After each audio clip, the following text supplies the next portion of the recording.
What is important for everyone to know about your progress to date, 6 months after you launched? We are a little disruptive force in the making to rethink the opportunity of living longer, to turn it into a really positive narrative for a start. We want to ignite and engage the public in a conversation about this. We want to get the business community on side. We need to completely rethink how our public sector supports this whole new arena of us living longer. What is your reaction to the feedback, the bold ideas, and the evidence that was submitted in the national consultation that's just wrapped up?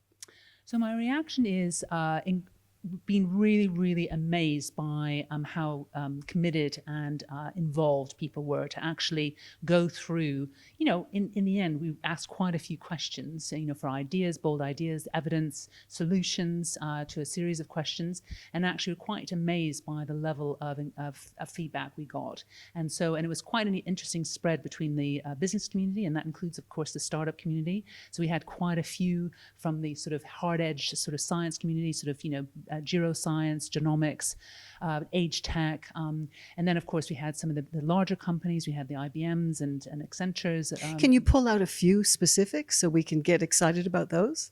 So, some of the really interesting ideas are around, for example, one of our sponsors, they're very, very involved in reimagining housing. And using the best design, the best technology, the best sort of construction technologies, manufacturing technologies to design modular homes that could either be attached to another home, for someone who is older who wants to live close to their daughter or son or whatever who needs care.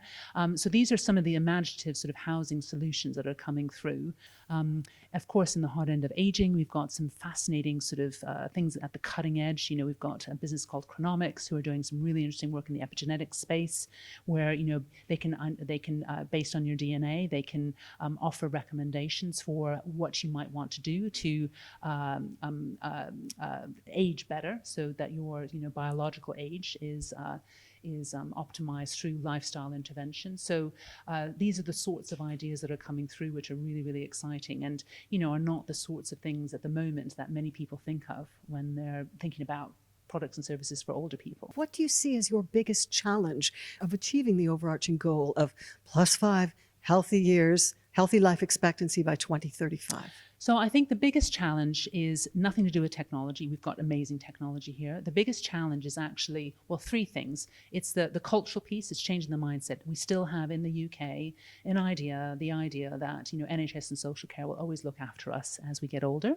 That has to change because it's the numbers just alone tell you we have to change. It is an unsustainable model. We've got many older people coming through often with very, very complex multi-morbidities, which then really drain resources in the NHS and social care space. So what we have to do is focus on preventing that scenario, and that is about using everything within our disposal, much more focus on prevention, individualized, this is where precision medicine, personalized medicine, sort of individual interventions, but also at a population level, what we can do to keep the nation healthy. So that's a huge cultural mind shift, and of course it's a cultural and organizational shift in the big institutions that look after our health. So we're talking about NHS, social care, Public Health England. We're talking about the pharma industry. We're talking about a lot of industries who have to change their focus, change their business model. So business model evolution is a big part of that. So it's really about the cultural piece, the mind shift, in the general public. And of course, we're all citizens. We all work in business. We're all, working either in the NHS. We're all, we have our respective roles to play as citizens. And so we need to go through that. That's the hardest piece. And that's why we need to ignite the public. We need to ignite and get the public to really understand how important this is, because it is about their lives. Well, let's aging is malleable. There is something you can do, and that is the point, and that's what we need. And we need to make it easier to keep healthy and well. So that's obviously there's a role for government. Obviously there is a role for the NHS and social care to help, especially those who need the most support. Of course, that has to be in place.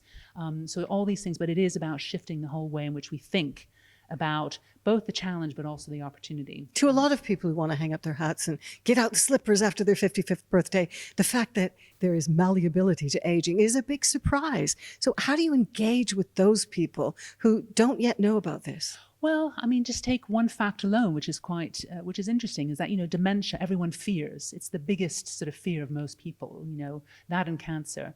Most people don't realize that lifestyle, how they choose to live their life, has a huge impact on their risk of dementia. If more people knew about that, they might think differently about getting the right exercise, eating well. And of course, that's where, some of the information that you are getting through the cutting edge work, like, epigenetics and the genomics piece, which is, can give you a picture of what your risk profile is.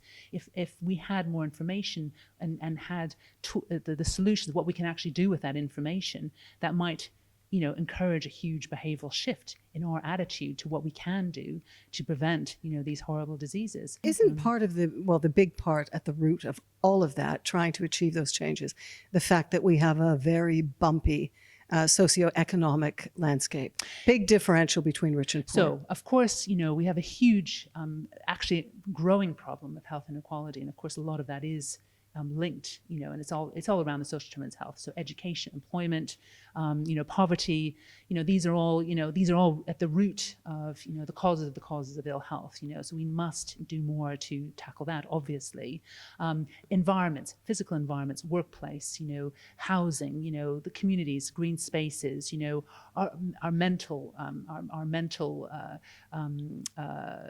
wellness, as it were, in all these sort of situations. I mean, these are, crucial factors in how, in our sense of well-being, and so, and of course, I think and of course, there's a huge, I think most people would feel that there's a huge injustice, if, knowing how closely linked income is with health, and that there is this the serious issue of, this income gap that is actually creating this health inequality gap. And that's what we're seeing in the US in particular. And that's why life expectancy has actually dropped in the US and is very much linked to wealth. And we've got the situation in the UK now where, we're looking at death, all these things that people are talking about, death by despair, and, all these sorts of things, which is all linked to people feeling a sense of hopelessness about their situation, which of course, so it's all kind of interconnected.